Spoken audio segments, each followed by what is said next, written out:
Hiniling ni Sandra sa mami niya na mag-wish muna siya pagkatapos nilang kantahan.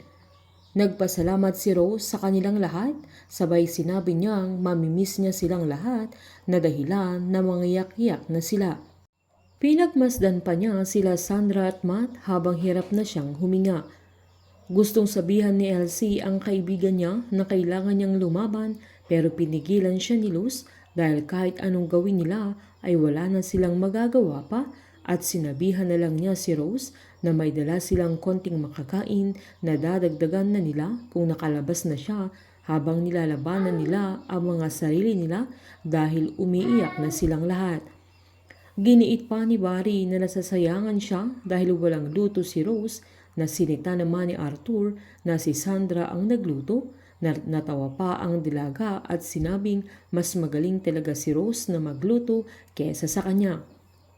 Sinaad naman ni Rose sa anak niya na naituro na niya lahat sa kanya na mas magaling pa siyang magluto. Mangiyak-ngiyak si Sandra at sinabing mas marami pa siyang ituturo sa kanya. Niyakap siya ng mami niya kaya natahimik silang lahat at pilit nilang tinatago ang kanilang kalungkutan. Pinuntahan naman ni Vanji si Ren sa rehab upang dalahan ng makakain at upang bisitahin niya ang anak niya. Si Rose ang inspirasyon ni Ren para ayusin ang buhay niya na ang tanging hiling niya ay makikita niya ulit si Rose sa kabilang buhay.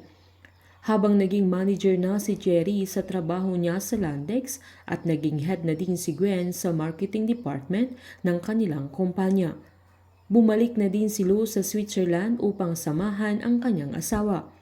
Sila Franco naman at Bianca ang nagkatuluyan at sila na ang nagmamanage ng resto nila sa Milan.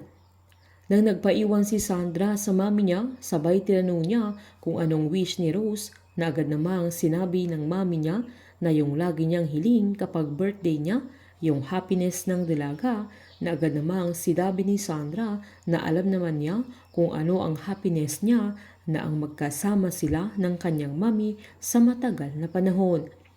Sinaad ni Rose na nagpapasalamat siya sa Diyos na binigyan siya ulit ng pagkakataon na makita niya ulit ang dalaga para makasama, mahalikan siya at makita niya na maabot niya yung mga pangarap niya dahil hindi lahat ay nabibigyan ng pangalawang pagkakataon na sapat na yun sa kanya na lagi niyang tatandaan na ang tunay na pag-ibig ay malalampasan lahat ng mga pagsubok ng panahon kahit kamatayan ay magkakasama sila lagi habang buhay sa puso ng bawat isa sabay nagyakapan na silang mag-ina. Sa araw ng kaarawan ni Rose ay binalik na niya ang buhay niya sa Diyos na siyang nagbigay sa kanya. Habang sinara na nila Elsie ang Rose's Restaurant at pinalitan ni Sandra ang kanyang restaurant ng Rosana's Restaurant na doon na nagtrabaho sila Barry, Elsie at Arthur. Gumawa pa si Sandra ng champurrado na binigyan niya ng twist na nilagyan niya ng katas ng rosas bilang pag-alala sa mami niya na si Matt ang unang tumikim at nasiyahan siya sa resulta.